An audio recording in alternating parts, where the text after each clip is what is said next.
Muy buenas tardes, mi nombre es David Toala y en esta tarde vamos a grabar este video para cumplir con el requisito de la materia de contabilidad 2 del profesor Joel Yepe en la sesión Saya A de la Universidad Fermín Toro.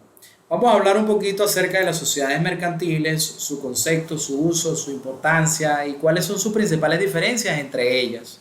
Para iniciar, tenemos que entender que las sociedades mercantiles son entidades legales constituidas por dos o más personas para asociarse y desarrollar una actividad de comercio en específica. Las personas que las componen pueden ser físicas o jurídicas o una combinación de ambas para desarrollar una determinada acción. Esta se caracteriza por seguir un propósito común, el cual supone obtener siempre lucro.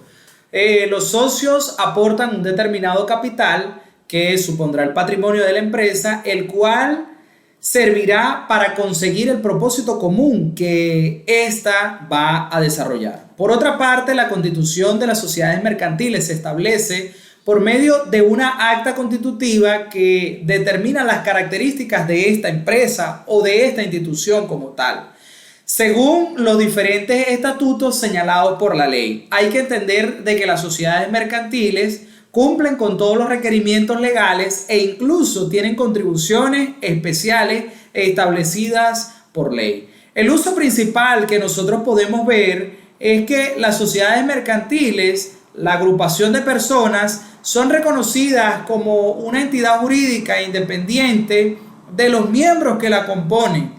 Y el otro elemento que pudiéramos considerar como un uso es que cuentan de un patrimonio independiente y va a depender si la ley exige o no el requerimiento de esta constitución o de este tipo de empresas. Se caracteriza entonces las sociedades mercantiles por disponer de una capacidad jurídica para actuar y ser reconocidas en el ámbito legal. Esto trae como consecuencia que los sujetos de derecho que conforman esa determinada sociedad mercantil van a responder por todos los actos que cometan, sean lícitos e incluso los ilícitos. Su patrimonio también, otra de las características importantes es que su patrimonio en algunos casos no depende del capital de los socios, como ya lo vamos a ver más adelante cuando veamos la diferencia. En tercer lugar, son identificadas según su denominación o su razón social, que las distingue, además de ejercer carácter jurídico e individual. Y por último, vamos a entender que disponen de una sede principal de los negocios conocida como domicilio fiscal. Puede tener más de una dirección siempre y cuando su acta constitutiva así lo permita. Puede tener diferentes domicilios dependiendo la constitución legal de las mismas.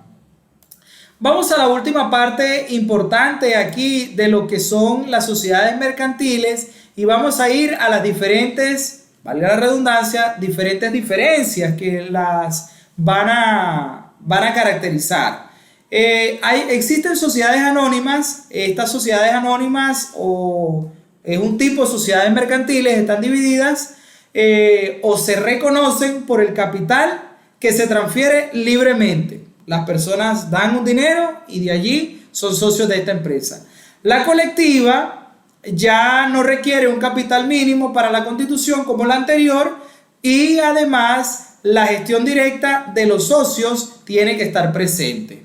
Vamos a las comanditas, se parecen a las anteriores, pero va a determinar la sociedad comanditaria, va a tener entonces el socio un grado de responsabilidad dependiendo el capital que éste tenga. Las sociedades de responsabilidad limitada, vamos a ver que no se parece a las otras porque esta va a depender de su capital y hasta allí pueden endeudarse. Estas sociedades desaparecieron en Venezuela porque ya no hay sociedades de responsabilidad limitada. Las cooperativas es una figura que se activó hace algún tiempo atrás y estas van a depender de los intereses comunes y la distribución, la producción y el consumo de bienes y servicios son su principal característica que las va a diferenciar de las otras, y esta divide por partes igualitarias lo que allí se produce. A diferencia de las otras dividen con respecto al capital, esta no. Esta va a ser en función de lo que allí se distribuya.